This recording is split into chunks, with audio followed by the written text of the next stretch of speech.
I wanted to talk about this because as much as I have been the guy who has said basically since Max Crosby and Miles Garrett went off the board that, okay, there's just not going to be any big trades this offseason. Trey Hendrickson decided, and I guess the Cincinnati Bengals decided, all right, we're going to trade this guy, or we're going to try to trade this guy. Now, here's the thing. Whether a team or a player decides to declare a trade or request a trade or whatever, whether it actually happens, in my experience, is actually somewhat low. Like, players really have to force their way out, and usually it's not like, oh, really good player decides he's going to leave and he goes to other really good team. Usually it's really good player, kind of wants out, team doesn't want to pay him, so he ends up going to team. It's like, it's never like, oh, I guess Carlos Correa comes to mind for whatever reason. Carlos Correa going to be a free agent. Where's he going to go? The Yankees, the Dodgers, the Flim Flams? No, he's going to the Twins. The Twins? I mean, really? And then they have a little bit of success, and then they just die. I'm sorry, I didn't mean to just destroy the Twins while they're down, but hey, it's the Twins. Anyway, so Cincy, their asking price for one Trey Hendrickson, I must say, it's kind of bold of them to have this asking price. Cincy is asking for a first-round pick next year and a current young player on defense. Here's my thing. If you are a team who wants Trey Hendrickson, you're going to have to give up probably a current, young, good starter on your defense. Doesn't have to be an edge rusher. You're also going to have to give up a draft pick next year. So, you're essentially giving up two young players, if you really think about it. And then, to add insult to injury, so to speak, you got to pay the guy north of $30 million a year for whatever amount of money he wants. Obviously, whatever Cincy's offering him is not enough. So, more than that, whether it's term or actual value. Now, Diana Rossini, she's the one who kind of broke some of this information as far as what the asking price has been. And she did an excellent report on this. She was talking that she was saying in one of these little video reports that I heard, basically, since he's not moving off that asking price. And a lot of teams are like, oh, well, all right, see ya. They're not going to bite on that. And whether or not you think teams should or shouldn't bite on that, you got to admit that's a lot for a guy going into his age 31 season. Now, here's the thing. On the one hand, Aiden Hutchinson and Trey Hendrickson, oh, give me that. I want that. That sounds delicious, tremendous, amazing, fun, good, great, spectacular. I want it. And I would be willing to give up picks for that. When it comes to giving up current young players for an age 30, going to be 31 edge rusher, that's where you might be pushing it. Now, what you're probably wondering, Mike, why are you so focused on the fact that this guy's going to be 31? Don't you know, Mike, you stupid, silly little sports man, don't you know that just last season he was an all-pro? He had 17 and a half sacks in back-to-back seasons. Last year, leading the league in sacks. He even, as well, had 19 total tackles for a loss with, hold on, where's the solo tackles?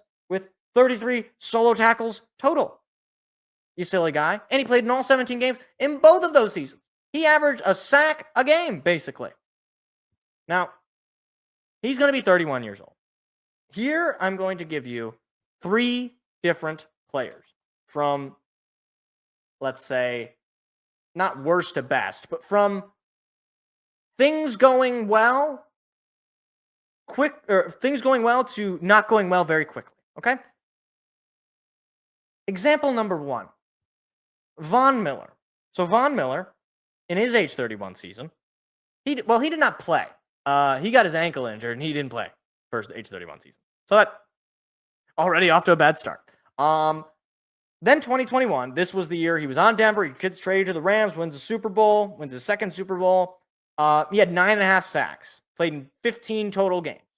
So pretty good, pretty valuable. Obviously valuable enough for the Rams. Certainly helped them. He had 5 sacks with the Rams. So although you got to think some of those sacks are on account of having Aaron Donald on the other side. But sure, maybe you would say same thing would happen with Trey Hendrickson. Sure, absolutely. The Rams let him walk from there.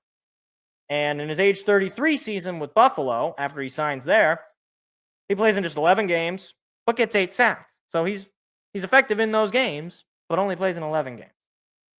2023, he plays in 12 games. Does not start any one of those games. He records 0 sacks. 2024, plays in 13 games. Does not start any one of those games. And he gets 6 total sacks. And I believe at this current moment in time, he is a free agent. That was very quick that things went from pretty good at age 32 with the Rams, right? To, okay, basically non-existent, basically no production, like not playing for a good portion of the season, right? All right, let's move along to example number 2. One Matthew Judon, or Matt Judon. For whatever reason, he's listed as just Matt Judon. I don't know why that's the thing, but Matt Judon, age 30 season, all right? His age 30 season, things are great. 15.5 sacks. Pro Bowl season. 9th in Defensive Player of the Year voting. Excellent year with New England. A bad New England team, but still really kind of resurrects his career, as a career season. 2023, age 31 season, played 4 games, started in just 2 of them. Had 4 sacks, granted, so very high rate, sack a game. Then last year, I remember this was a guy that people wanted the Lions to go after, right? Played in 17 games, played in all games, started in 15 of them, 5.5 sacks. That's just 2 years removed from 30. He just immediately went from not playing, but not being a major superstar edge guy, right? And he was at that point technically listed as a right outside linebacker, but you get my point. And then the final one, which is sort of the coup de grace, I guess. Aaron Donald. Aaron Donald, easily, in my lifetime, the best defensive player ever. In totality, one of the best, but at least certainly in my lifetime, my generation of players, one of the most dominant, amazing players. Is a great player. I love Aaron Donald, okay? And he was always a Pro Bowler. So this is even the pinnacle, okay? Every year he was a Pro Bowler, right? 2021, he played in 17 games. This is his age 30 season. He was All-Pro, 12.5 sacks, 19 tackles for loss, age 31. He's still a Pro Bowler. Had just 11 games to his name. Had just 5 sacks to his name. 2023, he was a Pro Bowler again. Played in 16 games. Had 8 sacks. So about a half a sack a game. And didn't play in all the games.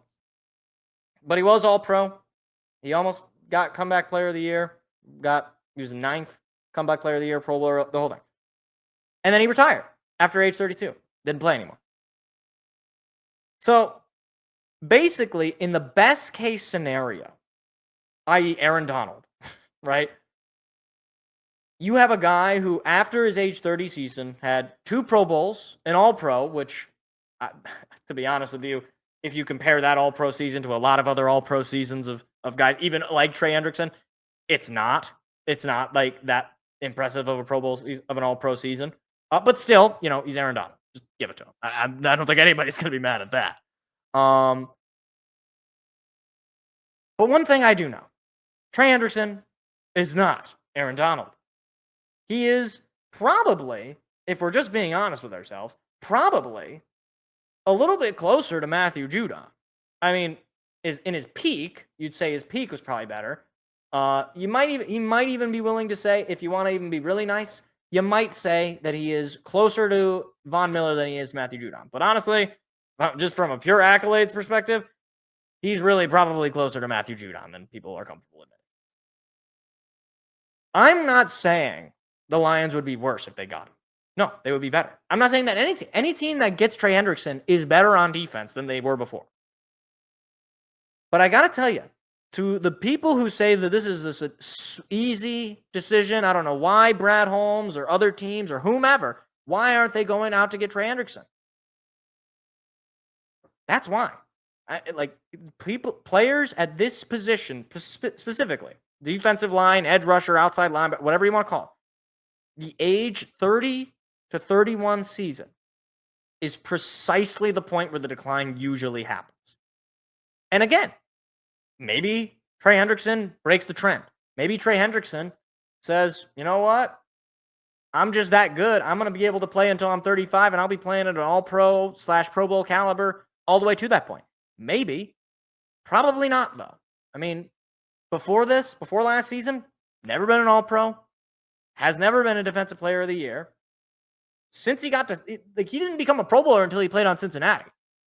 That's another thing. People forget, he played for 4 total seasons with New Orleans and was basically a nobody outside of his final year, where he had 13.5 sacks. Again, I really like Trey Hendrickson. I think he would be perfect because he would kind of fit that mold of, okay, we have our Aaron Donald, so to speak, and Aiden Hutchinson. You can be our Von Miller, a guy who is probably going to be leaving his prime, and it certainly is going to be leaving his prime very soon. Let's win now with you while you still got some time left.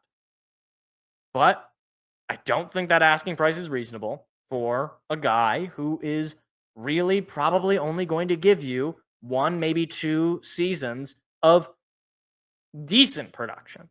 Not elite, not 17.5 sacks. If you think he's going to get 17.5 sacks next year, then you do that. You give up your young defensive player and a first-round pick. And you might even give up a second-round pick to get a player of that caliber. But I think the reality is Cincinnati put themselves in a position where nobody's going to be desperate enough to do that, especially knowing that this guy wants to get paid. Like, if you wanted to get him on a 1-year rental, maybe you wait until the trade deadline and you just get him on half a year of rental and you get, however many games, 5 or 6 games worth plus the postseason worth of Trey Hendrickson. Maybe that's the move. But Cincinnati, if you didn't want to pay him, if you had no interest in paying him, why in the world did you hold on to him for this whole time? And furthermore, if you had no interest in paying your superstar defensive edge guy, what are you doing with Joe Burrow? Like, if you're just going to have Joe Burrow sit on an awful defense, you're basically Matthew Staffording him 2.0, except Joe Burrow is better than Matthew Stafford was. So, look, again, I would love for the Lions to go out and get Trey Hendrickson. I really would. But for that price, given the age, given the position that he's playing, and given the timeline that most guys at that position at that age are, I don't know, man. You could say, well, he's been healthy for, both 2 seasons in a row. Sure.